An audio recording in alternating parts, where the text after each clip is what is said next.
to the next speaker, Mr. Jesston Williams. And Mr. Jesston, he is the Executive Director of Tangelic organization from the United States. So the floor is yours, Mr. Jesston. Thank you, Dr. Wassam, and welcome everyone. My name is Jesston Williams, and I am the Executive Director of Tangelic. And today I want to talk about something I believe is one of the most underutilized tools in development, and that's ownership. Not access, not participation, but real ownership. I'll share the story of how we're building a rural Ghana and what it means for social entrepreneurship and green finance. We've all seen it. There have been billions spent, infrastructure built, and programs launched. Then all of a sudden the funding stops and the community is left no better off, sometimes even worse. So I ask, why does this keep happening? And I believe the answer lies in one word: ownership, or rather the lack of it. Now on this slide, we see the old model. This is the default model in development. External capital comes in, something gets built, and then the funders leave. Now, the intention is definitely good, but the outcome is often fragile because the community was positioned as a recipient, not the owner. When the project ends, the knowledge, the governance, and revenue model disappear with it. This model creates dependence. Now with the new model, we have something different. Imagine a different sequence. Capital is invested to build local ownership from day one. The community is empowered with skills, governance, and enterprise tools. Then it owns the system, not just uses it. And because it owns it, it can reinvest the returns. This model creates resilience. It shifts us from aid to enterprise and from projects to lasting institutions. Ownership framework. At Tangelic, what we've learned is that ownership requires 4 interconnected pillars. We know that infrastructure alone fails, and governance without enterprise creates committees with no revenue. Additionally, enterprise without finance cannot scale. And lastly, finance without the other 3 often creates debt or dependency. When all 4 work together, infrastructure, governance, enterprise, and finance, communities build institutions that last. Now that is real resilience.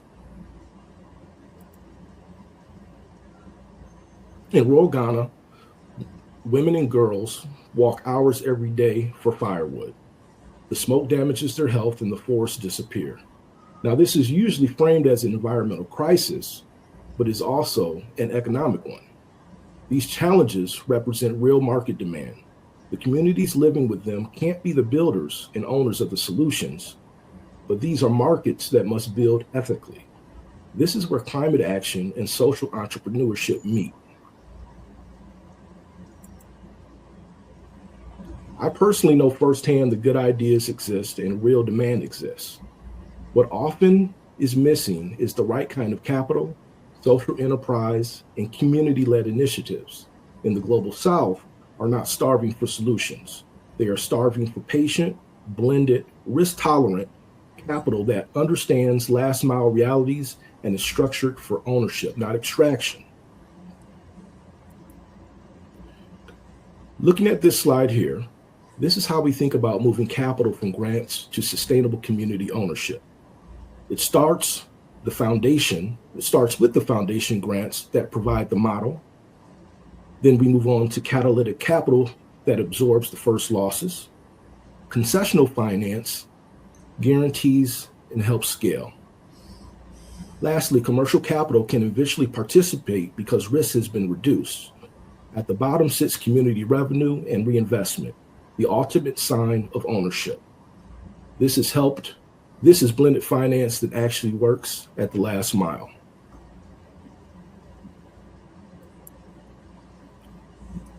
Now, this is not a theory. In 3 communities in Ghana, in the Upper West region, Nator, Banun, Kapadiga, and Saru, We are implementing this model right now in over 300 households. We've provided solar home systems and clean cook stoves chosen by the communities, which is a clear path to carbon revenue and local partnership with Green for Change Ghana. And as you can see, social entrepreneurship and green finance were designed for ownership from the start. What I've talked about is non-negotiable principle behind everything we do. Development happens with communities, not to them. When communities are treated as co-designers and co-owners instead of passive recipients, the solutions are better and they last. The principle should sit at the corner of social entrepreneurship and climate finance.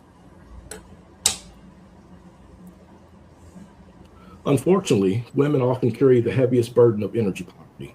They also hold the greatest power to transform it.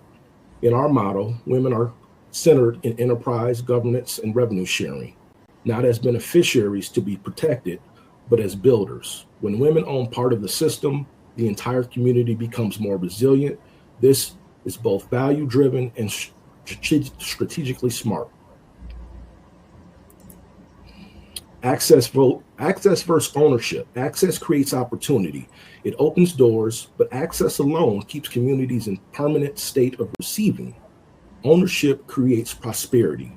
And when communities own the assets, the enterprise, and the revenue, they move from being recipients of opportunity to creators of their own future. This is the shift our work should be designed to enable. From project to enterprise. See, we are trained to think in project cycles, 3 years, 5 years, then exit. But real development and real returns come from building enterprises and institutions that can survive and grow beyond any single funding cycle. Projects have timelines. Enterprises have futures. The goal should be to build institutions that can stand on their own and compound value over time. I'll leave you with this question, just something to ponder. What if ownership is the world's most underutilized development resource? I'd like to say thank you, and I hope this framework gives you something useful to think about in your own work. If you're doing work similar, challenges in social entrepreneurship or green finance, I'd be happy to connect. Thank you. Thank you so much, Mr. Jesston. Again, interesting presentation with a lot of good experiences from the ground.